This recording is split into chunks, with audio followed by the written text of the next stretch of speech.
thing about it, man, I talk about in my book, open-mindedness. What separates me from a lot of people is they go into a daunting task, and the task is overwhelming. Like when I heard the pull-up record was 4,020 pull-ups, and I was talking about breaking this record, people are like, oh my God. I went right to a pen and paper. Like, what are you doing? I'm doing the math, man. What are you talking about? I'm open-minded to the fact that, okay, if I do 5 pull-ups in a minute for so many hours, I can get so many pull-ups in. How much time do I have to rest? I was breaking the math down. You have to be open-minded to the possibilities that I can do this. Once you shut your mind down to the possibility that it can be achieved, there's no way it can happen.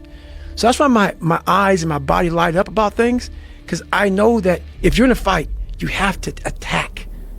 You have to keep attacking. The enemy has to know he is not going to give up. You must break the soul of whatever the fuck is in front of you. That's what I realized. I was never breaking the soul of anything in front of me. So that's why I came up with a thing called Taking Souls in my book.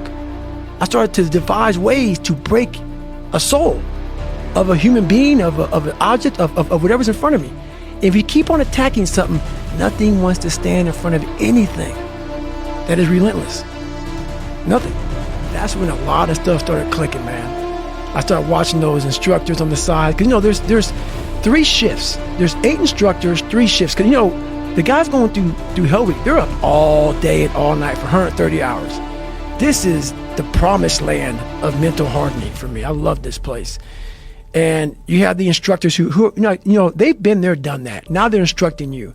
So they do their 8-hour shift. They have their parkas on. It's usually cold, coffee, drinking their coffee. And they're beating the crap out of us. And when I started realizing, I started playing mind games. I was like, you know what? I bet these fuckers are looking at us, judging themselves about when they were going through Hell Week. About, let me see, I'm looking at Goggins right now. I was better than him. I was better than that guy. I was better than that fucker over there. I was like, okay,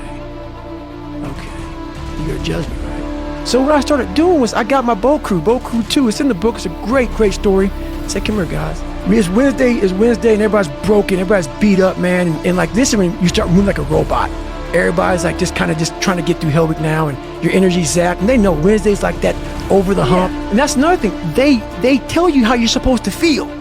So you are feeling that way. I was like, don't let these motherfuckers tell you how you're supposed to feel.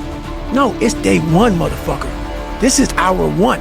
So I was getting my boat crew all jacked up. I said, we're gonna take these motherfuckers' souls.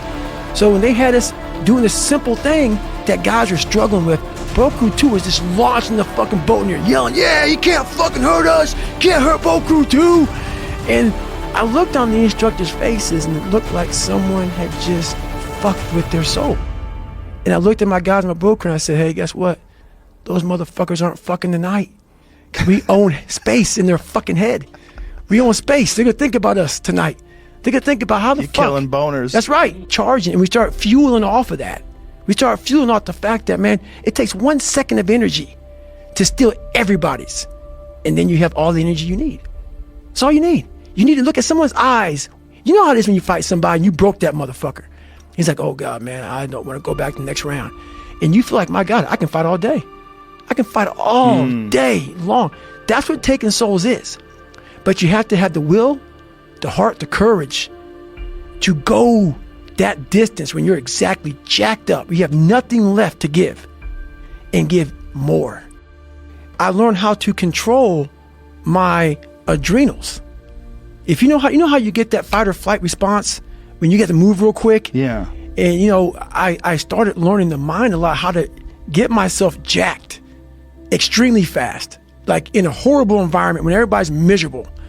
I learned how to really find strength in the misery. When everybody's suffering, everybody's all poopy pants and their mentality's down and everything, I started just like, my God, this is where I shine. And I started using all that misery for tons of drive and motivation to then lead people further. Because you can get a lot of power through misery. And once people see that, my God, Goggins is fucking going, then everybody says, roger that. Let me get my shit and go too. So I started realizing that if you can just find strength just a little bit longer, you will have a crew of people following you along the way. You have to take great pleasure in the fact that no one wants to be where the fuck you're at right now. Great pleasure in that. What makes, it has to bring a passion out of you. It has to bring something very, very weird out of you, man. Like, You know, people don't really understand what that is. When you're in the worst environment possible, the worst situation possible, and everybody's looking like, God, man, I hope this ends. And you see that. Time slows down and you see that. You're feeling that. Everybody has that look on their face like, God, this got to go. I don't want to be here anymore.